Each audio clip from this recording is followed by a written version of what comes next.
আইপিএলে মুম্বাই ইন্ডিয়ান্স বরাবরই কেকেআরের কাছে কঠিন প্রতিপক্ষ। অন্তত দু দলের পরিসংখ্যান সে কথাই বলে। আগের ৩২ বারের সাক্ষাতে মুম্বাই জিতেছিল ২৩ বার, কলকাতা ৯ বার। কিন্তু এবার ওয়াংখেড়েতে চাকা পাল্টে দিল কলকাতা নাইট রাইডার্স। শাহরুখ খানের দল হারিয়ে দিল মুম্বাইকে। কিন্তু এবারের কলকাতা দলটা যে সবার থেকে আলাদা বোঝা গিয়েছিল শুরু থেকেই। মুম্বাইকে হারানোর পর চলতি আইপিএলে এই নিয়ে ৭ নম্বর জয় পেল কেকেআর।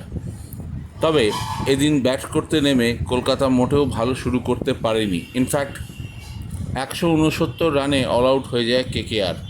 এই রান মুম্বাইয়ের মতো শক্তিশালী ব্যাটিং লাইন আপের কাছে কিছুই নয়, এমনটাই হয়তো ভেবেছিলেন অনেকে। কিন্তু কলকাতা একটা টিম গেম খেলছে এবার। যে মিচেল স্টার্ক এতদিন চূড়ান্ত ব্যর্থ হচ্ছিলেন বল হাতে, এই জয়ের পেছনে আজ তিনিই কলকাতার মূল কারিগর। ৪টি উইকেট তুলে নিলেন মিচেল স্টার্ক, বুঝিয়ে দিলেন form is temporary, class is permanent. এছাড়া কলকাতার ব্যাটিংয়ে যেটুকু রান হয়েছে তার সিংহভাগ কৃতিত্ব দিতে হয় ভেঙ্কটেশ আইয়ারকে। ৭০ রানের ইনিংস খেলেন তিনি। আর ইম্প্যাক্ট প্লেয়ার হিসেবে নেমে মনীষ পাণ্ডে যে ৪২ রানের লড়াকু ইনিংস খেলে গেলেন তার তারিফ করতেই হয়। এবারের প্রথম সুযোগ পেয়ে মনীষ বুঝিয়ে দিলেন গৌতম গম্ভীর তার ওপর ভরসা করে ভুল কাজ করেননি। আসলে মনীষ পাণ্ডের প্রচুর অভিজ্ঞতা। প্রথম ভারতীয় ব্যাটসম্যান হিসেবে আইপিএলে তার সেঞ্চুরি ছিল।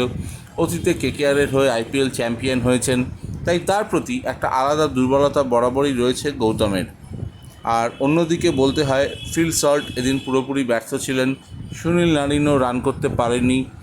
ইনফ্যাক্ট ক্যাপ্টেন শ্রেয়স আইয়ার, রঘুবংশী, রিঙ্কু সিং কেউ রান করতে পারেননি। কারণ প্রথম দিকে এত থেমে থেমে বল ব্যাটে আসছিল, কেকেআর ব্যাটসম্যানরা কুলকিনারা খুঁজে পাচ্ছিলেন না।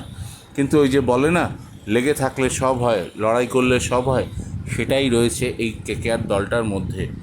দলটা প্রচণ্ড লড়াকু এবং শেষ মুহূর্ত পর্যন্ত হাল ছাড়ে না।